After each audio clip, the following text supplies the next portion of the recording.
hello. There's probably a little more civics and politics this last week on the channel than you're used to experiencing. There was a situation where an amendment was brought up before City Council on the Portland City budget that directly impacted entrepreneurs and entrepreneur support organizations, and that concerned me, so I voiced some of those concerns about that amendment, as did other people. Like any political situation, other people took an opposing position, and there was some really good conversation that happened around it. As it turned out, after all the negotiations, the amendment did not pass. But there's still, I'm really hopeful that this is the beginning of the conversation around how we as a community oversee and enable economic development, not only for entrepreneurs, but for existing companies, and what that means to the citizens of Portland and our community, and how we continue to work together, continue to talk and negotiate, and sometimes argue about how these things work. All in all, I remain hopeful it's the beginning of that conversation.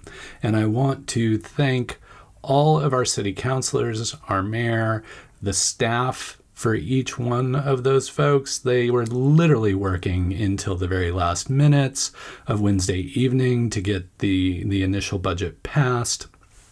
And then, of course, because they were working up until midnight, I'm sure they were there until 1 or 2 a.m. cleaning stuff up. So thank you to all of you for all of your effort, for what you do for the city, and for helping to govern the city of Portland. Okay.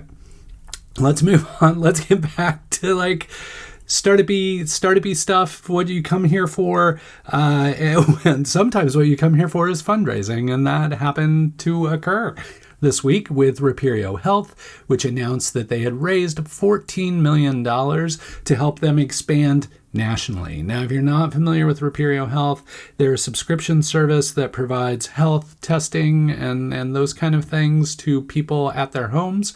This comes out of a concept that preceded Reperio Health, which was called Sightbox. Travis Rush, who's the founder of Reperio Health, founded Sightbox as a subscription service for contact lenses. That company exited to Johnson & Johnson very successfully. His former CTO at Sightbox, Matt Wallington, joined him to co-found Reperio Health, and they've been working on it and figuring things out, and they've finally got stuff dialed in. They've had some interesting partnerships with Uber. Finally got everything dialed in, figured out. They're at a point where with this influx of cash, they can now get national with the offering. So congratulations to Reperio Health on finding that product market fit and making it operational. And I'm hopeful that this influx, this infusion of cash will help you expand nationally as rapidly as you possibly can. So I talked about this week being a little emotional. If you're interested in tracking your emotional state, which would have been super interesting this week, there's a new app for that called Odeo. I think it's OTIO. And Odeo is a very sparse, very Spartan. This is Sparta! Maybe app that is black and white, very simple, designed to help you track your emotional state over time. In the blog post, I got back to I always love when ideas come back. You know how there's Chewy, which is kind of the re-envisioning of pets.com, or there's Instacart, which is kind of what Home Grocer and Webvan were back in the day. Or there's DoorDash, which is very much akin to what Cosmo was trying to accomplish. Well, with Odeo, it feels very much like an app called Mood Stats, which I used to know way back when in the kind of early Flash days of the web, started by Cuban Council. K10K was their blog back in the time, and they had this thing called Mood Stats that was a pixel art thing that allowed you to track your mood over time. I, of course, had to eventually give up on Mood Stats because I was just saying I was cranky and grumpy every day. It wasn't really providing the value, but Odeo seems to be thinking through that. And then there was another Portland company, Emomi, Imumi. I linked it up. I'm spacing the name, but I'll link it up again. I don't even know if the project's still alive, but it was trying to do this emotional tracking to help you kind of pay attention to what was going on with your emotions. So I'm really happy to see Odeo doing this. It's a very interesting app. You have to take a look at it if you have an iOS device, because it's just a interesting design concept to enable this kind of tracking. I'm curious to hear from you what you think of it, and if you do wind up having to use it, I hope you will share how your moods are going, because I would like to know. I will keep an eye on this. Again, this seems to be an app, like not a like full-on company, but like a side project kind of app, but still very interesting. And again, taking me back to my mood stats days from way, way back when, in the early days of the web. All right, it's hard for me to believe Portland Startup Week was just last week. Like literally last week, I was talking about go to the closing party and there's this stuff going on. So it was just last week. It seems like almost a month ago to me. And the week itself seems so long because there was so much crammed in to that week, over 80 events, like all kinds of stuff going on. There were parties, there were gatherings, there were events, there were panels, there were talks, there were speakers, all kinds of stuff, and a closing party. But on Friday and Saturday, our friends at AI Portland, it wasn't a hackathon, and they're not throwing a conference. So like they're doing things that are not things. The inaugural AI 0 to 1 Build Challenge, not a hackathon, was held on Friday and Saturday. It was designed to encourage people to build AI solutions or use AI to build solutions. I think they said when they started out, there were like 16 ideas that were pitching that then kind of coalesced into 9 teams that wound up building and organizing and working with AI and delivering product and all that kind of thing, and then pitching at the end. And the company that walked away with the win on the inaugural AI Portland Build Challenge was dBias. The URL for that is dbias.me. So letter D, BIAS.me. What does dBias do, you ask? Well, it shows you the bias of publications on the web. So you can take a URL, you can give it to dBias. dBias will read through it, analyze it, come back to you and say, hey, this piece is objective and factual and well-researched and all those kind of things. Or you can feed it one of Silicon Florist's posts and it will say, this is such a biased piece. It's so biased towards startups and founders, and it's overly flowery and optimistic about the potential of these companies, which is just kind of how I roll with Silicon Florist. So if you're interested in using dBias to either check your own writing to figure out how biased it may be, like I've been doing with Silicon Florist, or maybe you want to use dBias to look at political or journalistic writing. Whatever the case, if you're looking to determine the potential bias of written content on the web, dbias.me is a great resource for that, and it all came out of this not a startup weekend, not a hackathon, an AI Portland 0 to 1 Build Challenge. So people are psyched, like it's feeling like that startup weekend energy where people are like, oh, we did this and it didn't take very long, we should do this again soon. So I'm already hearing that kind of chatter, so I'll keep you posted. It may be AI Portland, it may be other folks, but I would love to see more of this, just like not even like business building or potentially like product building, but just like this creative, curious pursuit around technology, gathering people together to try and build things or to test concepts or to come up with ideas or to hack something together. I always love those points in time where that kind of stuff is happening in Portland on the regular. It's a very, very magical time here. Thanks so much to Nicole and Megan at AI Portland for bringing this together and making it happen. Of course, the Metro Hub, which hosted, of course, Upstart Collective, which was helping organize all of Startup Week. all kinds of people were involved in bringing this to fruition, but maybe because this example exists, maybe it can serve as an inspiration to other folks, and we can have more of this activity happening on a regular basis. I'm inspired. I may need to start doing some things because I love the hackathons. I really miss the hackathons.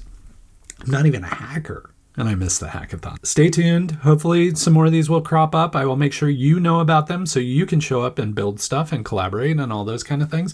And if I come up with any creative ideas for a hackathon, you will be the first to know. Trust me. The other thing that happened at the end of Startup Week that, of course, I record on Thursday nights so that you can watch this on Friday when you're pretending to work and or listen to the podcast while you're pretending to work. But I often miss Demolicious, which occurs on Thursday. There was a special Portland Startup Week edition of Demolicious, and the company that walked away with the Demolicious belt was Soundchecked. There was a significant list of competitors this time, but Soundchecked walked away with the win, and they, of course, will go into next month trying to defend that title, defend that belt, and of course we'll be taking the stage at the end of the year with the Demolicious Champion of Champions competition, where every single winner for every single month takes the stage and competes against one another for the big belt prize of Demolicious Champion of Champions. So congratulations to Soundchecked. It's always nice to have regularly occurring events highlighted during Portland Startup Week. And of course, Demolicious has been happening on a regular basis every month. Really nice to see the community get to experience Demolicious during Portland Startup Week. And like the hackathon, I bet people are eager to go to the Demolicious in June. This is right, not to get too historical in this episode, but how I was talking about there are all these old solutions and then there are modern day solutions and all these kind of things, and these old solutions remind me of these modern solutions remind me of these old solutions, that kind of thing. Well, sometimes it's just the same old company solution that just that happens to come back, like Seaport Air. Yeah, like way back in the day when Oregon Venture Fund was still Oregon Angel Fund, or may have still just been forming as like an angel collective syndicate thing. There was a startup back in the day called Seaport. And the idea of Seaport was really air transportation between Seattle and Portland and a couple other places, but Seaport was obviously their primary function.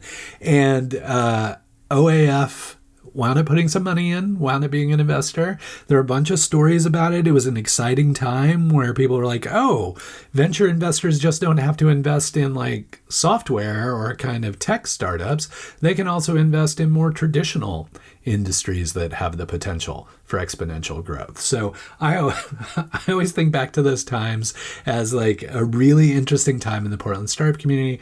And Seaport, as it turns out, is now back. Now we have, the train has some different timing now there's an earlier morning train that leaves Portland to get to Seattle, and then there's a later train that leaves Seattle to get back to Portland.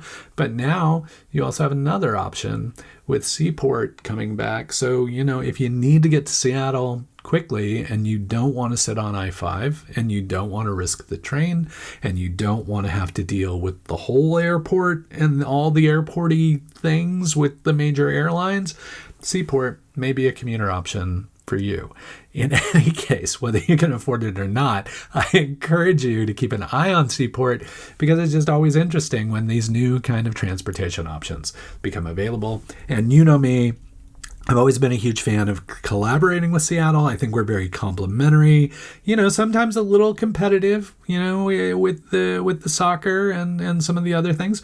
But, all in all, Seattle and Portland get along famously. So the more we can be collaborating with one another, the more options we have to get together with one another, the better off we'll both be. So I just wanted to highlight Seaport being back. I will link up the old article that I immediately think of anytime I hear the name Seaport, so you can get a little historical reference for Seaport and Oregon Venture Fund back in its formative stages. Okay, so we've had a lot of activity here recently with Portland Startup Week and the other things. So I'm a little I'm a little low on energy. This is a little short in terms of how long the episode is. You're welcome. I'm kind of saving you from me on this episode. But if you need more content, I am going to link up a Coin news piece with Mitch Doherty, the lead of the Office of Small Business for Portland. He had the opportunity to sit down with Ken Body at Coin, have a discussion about the Office for Small Business and their upcoming launch of their website and their services and all that kind of thing. So if that's of interest to you, if you're running a small business or you're a fan of small business, please take the opportunity to listen to that Coin piece and you'll get more details on the Portland Office of Small Business. And then finally, I wouldn't be true to my dumb jock roots if I didn't remind you it's Memorial Day. Memorial Day, of course, is the men's NCAA lacrosse championships every year. I played lacrosse in college. I was a goalie. So, so that gives you more insight into my psyche than you probably cared to have or need. But anyway, huge fan of the sport, always excited about this time of year when I get to watch some college lacrosse all weekend. So if you're interested in lacrosse, that's happening this weekend. It's like Cornell and Maryland and Syracuse and Penn State, I think, are the four who are left in the Div 1 championships. I think there's some Div 3 activity too. But anyway, if you have any interest, please enjoy lacrosse this weekend, and we'll see who walks away with the championship. But by all means, I hope you get a weekend. I hope you get some downtime. It's been a lot the last couple of weeks, so hang in there. And until we get the chance to chat again, please keep up the good work.